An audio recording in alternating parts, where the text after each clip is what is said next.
Hello, everybody. We have really big updates today on the second stimulus checks and the second stimulus package.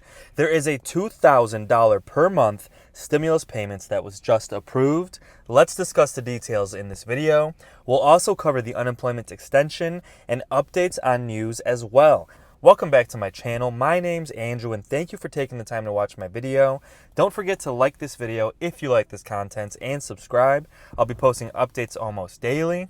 Okay, we're going to discuss the $2,000 per month stimulus payments in just 2 minutes, but first we're going to cover a quick update on news. Okay, let's take a look at what Trump said today.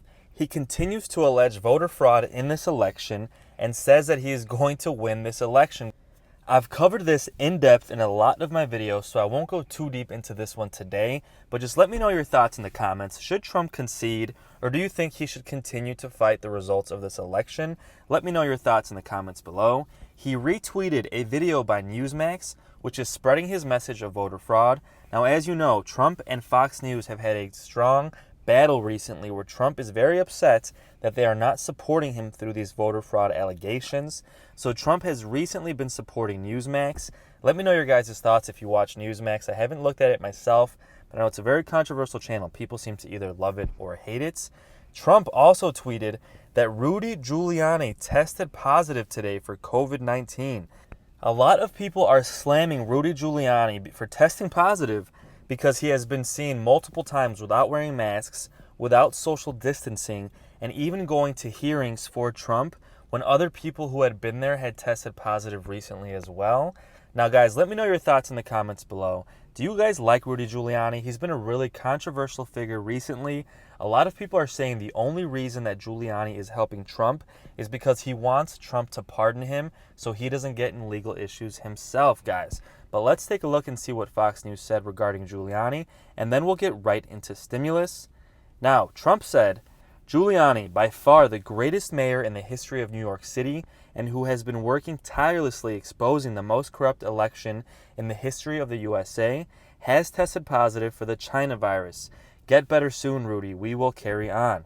Now, the former New York City mayor and personal attorney of President Trump continues to fight these legal battles for Trump. He is 76 years old, and he is the latest person who works with Trump to test positive.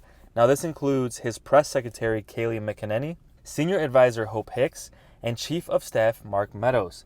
Now, this is a long list of people who have tested positive around Trump, and people are slamming Trump's team for not being careful, for not wearing masks, for not social distancing, and for not having stricter guidelines in the White House to prevent the spread of this illness.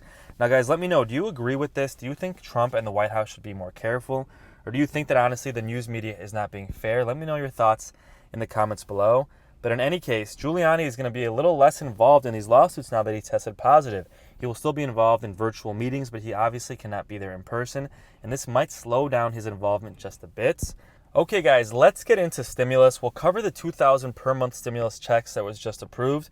But first, let's go into the negotiations, where they stand today, and how negotiations are tied in to the annual spending bill that Congress has to approve this month as well. This article by Politico is titled, Hell Week Bears Down on Congress. I think we'd all agree that it's hard to feel bad for Congress when we've all been waiting the entire year for this stimulus checks, guys. Let me know in the comments if you agree. Now, one top Democrat was quoted as saying, it really is a superhuman effort on our part to get this together in time to help the American people as quickly as possible. Oh my goodness, guys, that is ridiculous. This guy said that they are being superhuman by trying to get this approved quickly. We've been waiting the entire year. Are you kidding me? Guys, these people are so out of touch. They act like they're doing us a favor, like, oh, this is a superhuman effort to get it done as quickly as possible. I don't think 9 months is as quickly as possible, okay? But let's take a look and see how the stimulus package is tied in to the spending bill and how that bodes for stimulus, whether or not we'll get stimulus this year or we'll have to wait until January, okay?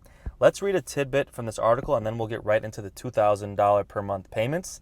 Washington could sew up a massive government funding deal, finally respond to the COVID surge, and clinch a must-pass defense bill. Or it could all fall apart this week.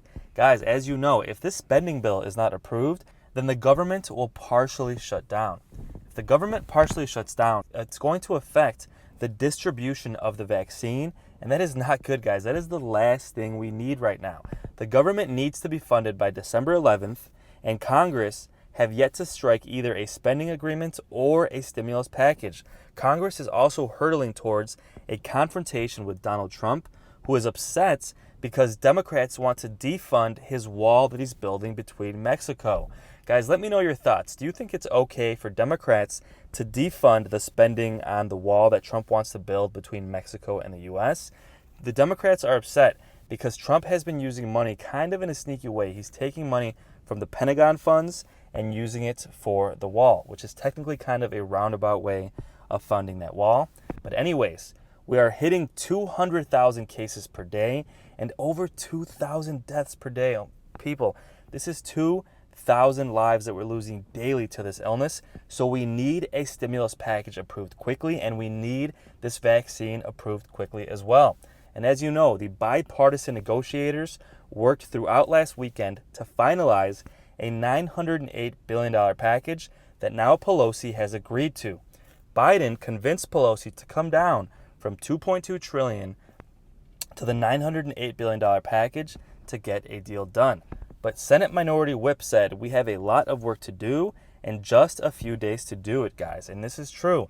There are even rumors that the government might extend this deadline one more week until December 18th, meaning originally they had until the 11th, which is 5 days from now, but now they're expected to extend that until the 18th, giving them an extra week to not only approve a spending bill, but also approve a stimulus package. And both sides, Democrats and Republicans, are on record saying that they want to approve a stimulus package and they want to tie it to this spending bill, guys. That is really good news. No side wants to wait until January. Both Democrats and Republicans want to approve a package now. And the fact that it's tied in with a spending bill actually helps our cause, guys.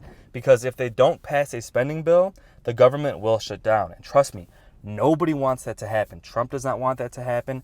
Democrats and Republicans all know that we are in the middle of a crisis and we are about to launch the vaccine. The last thing we need is a government shutdown to slow down the distribution of that vaccine. And again, Pelosi has been pressuring them to include the stimulus package in this bill, which means there's a good chance we could have it next week or the week after that. Okay, before I get deeper into stimulus and cover the $2,000 per month stimulus payments, I just wanted to point out an interesting fact that the overall spending bill for the entire year for our entire country is $1.4 trillion. Half of that is for defense. Guys, I find that kind of crazy. I'm not saying it's a bad thing. I'm not saying they shouldn't do it. I'm just saying that is a shocking number. Half of our entire budget for the year is on defense. Guys, let me know your thoughts in the comments below. Do you think that's a good thing? Do you think it's a bad thing? Or do you kind of feel neutral on the subject? I just personally think that is a shocking number. All right, as I said earlier, guys, Pelosi said she wants to include a stimulus package with the annual spending budget. Let's take a look and see where negotiations stand at this moment. Pelosi said that the bill is not yet written in text. It is only a framework. So as they work on the text, we hope it'll take us very close to something we could put in the annual spending bill. So she is referring to the fact that this $908 billion bipartisan stimulus package has not been fully detailed. It is more of a framework, an outline for a package. But as you know, guys, when it comes to these government negotiations, the devil is in the details. So once they start writing down these details, that is when kind of negotiations tend to break down. But again, Biden is urging Pelosi to compromise. She's already come down to $900 billion, so we are in a good place, but they are working this week on the details and actually writing out the text for this bill. So that's what we'll be looking at this week, how this bill develops and how the details come through, and if Democrats and Republicans can agree on the details of this bill. Top senators have even said that we are close to an agreement, guys. And this is true. All sides are saying that we are closer to a deal. They said, I think we have got the top line numbers done. We are working right now on language, which is what Pelosi said. They're working on the actual details of the text so that we can have as early as tomorrow a piece of legislation. This is a huge step because as soon as they have that detailed legislation written down, we can then see whether or not Republicans and Democrats will agree on the details. So currently we have two competing stimulus proposals. The first one is this $908 billion bipartisan proposal, which was introduced by the Problem Solvers Caucus. Now this one is backed by Pelosi, Biden, Democrats in general, and most Republicans as well. But Mitch McConnell still has his own plans. He rejected it initially. Now he is said to be kind of neutral on the subject. We're not sure whether or not McConnell will be willing to approve this $900 billion bill. But last week he unveiled his own skinny bill, which was slightly larger than his previous skinny bill, closer to $600 billion. But again, it did not include an unemployment boost, did not include stimulus checks. Now, the larger bipartisan bill will include an unemployment boost. It'll include more money for people on food stamps, rental assistance. Guys, this is a huge deal. Millions of people are behind on their rent, and this would not only freeze the evictions, but it would actually provide rental assistance, providing money for those in need who have not been able to pay their rents. More PPP money for small businesses. This helps businesses be able to keep people on payroll and not lay them off, as well as additional funds for state and local governments. Of course, more money to distribute the vaccine as well. So we'll have to wait and see whether or not Biden can convince McConnell to compromise on a deal and how much the Senate elections in January will affect McConnell's decision.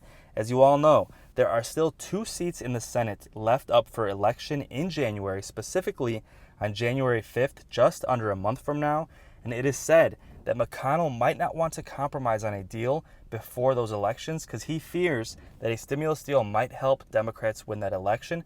But we'll have to wait and see. As I've said before, Biden has a strong history of negotiating with McConnell, and Biden has already been able to get Pelosi to negotiate on this deal. So we'll have to see if he'll be able to get McConnell to negotiate and compromise as well. But McConnell does face new pressure for big stimulus after the unemployment report came back terrible this week, and these political games are not only costing jobs, but costing lives. Now, in November, the U.S. saw its slowest month of growth jobs-wise since the spring. According to the department's Friday report, employers added just 245,000 jobs. That was half of what was expected, guys. We expected almost 500,000 jobs to be added in November. That is usually because of the holidays. A lot of retail jobs hire people due to increased sales, but that did not happen. This was half of what was expected. And the unemployment rate did decrease slightly from 6.9 to 6.7%, but a lot of that was people who just decided to retire, people who have basically given up on looking for jobs, okay? This report was ugly. Millions of Americans are still in need, and it is expected that more and more people will be unemployed this month, bringing us deeper into a crisis and more of a situation where we need an unemployment boost approved quickly. Guys, so if you're on unemployment, help is coming soon, and Biden has pledged to approve a large unemployment boost if it is not done before he is inaugurated. This latest job report shows the need for a strong, urgent unemployment boost more than ever, guys, especially for those in retail, hospitality, restaurants, and travel, guys. So stay strong out there if you're in those sectors especially. Okay, guys, let's cover the $2,000 per month stimulus payments that were just approved. This is specifically in D.C., and they approved $10 million in rental assistance for rentals and landlords who have been hit hard by this pandemic. Guys, this is $2,000 per month that has been approved and would go all the way back to April. So if you have not been able to pay your rent in DC from April through November, this would help you greatly. Renters can qualify for up to $2,000 per month in back rent. The program is also open to affordable housing and landlords who own less than 20 units. Guys, this is really good news for thousands, if not tens of thousands of people who need this help in DC. And I know what you're thinking. If you're not from DC, this doesn't help you, okay? But this is a really good sign because more and more cities and states are taking matters into their own hands and passing their own stimulus because the federal government has not done so, guys. So a lot of you might have this already in your states and not even know it, guys, because this article actually specifies that DC has been having trouble spending this money. I know it sounds completely ridiculous, but DC approved $10 million and they've hardly spent any of it. okay? Because people either do not know it exists or just don't know how to get to it. So do me a favor, if you're behind on your rents, Google housing assistance or rental assistance, type in your city or state, and do the research, guys. I try and post as much as I can, but I can only get to so much, okay? So if you're from DC, Google DC rental assistance, and this website should come up and lead you to the site you need to go to in order to apply for this rental assistance. But if you're from another city or a different state, please look it up. There is a good chance that your city or state is helping as well. And this is a huge stimulus, guys. DC approved $2,000 per month to pay your rents. That is amazing, guys. And let's take a look at this article. The program will pay 80% of the back due rent if the landlord waives the remaining 20%. So basically, they will not pay the landlord in full. They tell the landlord, hey, we'll pay you 80% of what you're due, but you have to cut the tenants a 20% discount, okay? So this mostly helps the tenants. It helps the landlord as well, but the landlord has to take a little bit of a hit. As of now, DC has approved $10 million in stimulus payments for back rent due, but they have only spent $500,000, guys. They have spent 5% of this money. This is why I'm telling you, you have to look, Google it, do your research, call your local congressman. Your city or state might have help similar to this, guys. And I will be posting updates daily on different cities and states that have stimulus like this, so don't forget to subscribe. I'll keep you posted as much as I can. But before we go, guys, let's do a quick update on unemployment. And specifically, I want to point out that Colorado found an issue with unemployment. Now, a lot of people don't know this, that once unemployment runs out, there is an extended benefits extension that lasts 13 weeks, okay? So you have your regular unemployment benefits, which is usually 20 to 29 weeks. Then you have the CARES Act unemployment extensions, which extended it another 13 weeks. But beyond that, a lot of people don't know that states actually have something called EB, or extended benefits, which extends it another 13 weeks. There's a catch, and there's been an issue with this program. Now, to qualify for this program, most states have to hit a certain threshold of unemployment to qualify. So, for example, Colorado specifically, as a statewide, has to hit a 5% unemployment rate in order to trigger this 13-week extended benefits unemployment extension. Now, they crossed that threshold. Unemployment in Colorado went above 5%, but then on November 7th, it fell below 5%, eliminating that program and cutting off tens of thousands of people from unemployment who truly need it. Now, the issue is that the unemployment rate doesn't include those who are on the CARES Act extensions, okay? So in actuality, there is much more than 5% of people on unemployment in Colorado, but their system did not take that into consideration. So because of that, it's almost like a false negative, okay? Like the numbers are underreported. There is much more than 5% of people on unemployment in Colorado, but because they did not include those on the CARES Act unemployment extension, it appeared to be under 5%, and they cut off the 13-week extended benefits extension. And because of that, over 80,000 people are going to lose their benefits who obviously still need this, guys. And this is happening in multiple states, guys. And the point of this is just to show you why we need a federal extension approved. We need not only a federal extension, but a federal unemployment boost, because, guys, these states are a mess. These states are a complete mess, and Colorado is attempting to fix this, but technically, even once they fix it by law, they're not supposed to be able to requalify for this program for another 13 weeks, which by then, obviously, you know, people will be struggling, people won't be able to pay their rent. So it's a mess, guys, and I'm honestly truly sorry that we haven't had an unemployment boost or a stimulus check approved yet, but I'm right here with you, and I will be posting updates daily, guys, so don't forget to subscribe. And if you made it this far into my video, thank you so much for supporting my channel. It really means the world to me, and I really do appreciate every single view. My thoughts go out to each and every one of you during this hardship. I've had so many comments from people who truly deserve the help, and if you're watching this video, you're probably going through a difficult season in your life. Just know that you will get through this, and you will be in a better place. Stay strong out there and keep taking steps towards a better tomorrow. Thanks again for watching, and have a great day.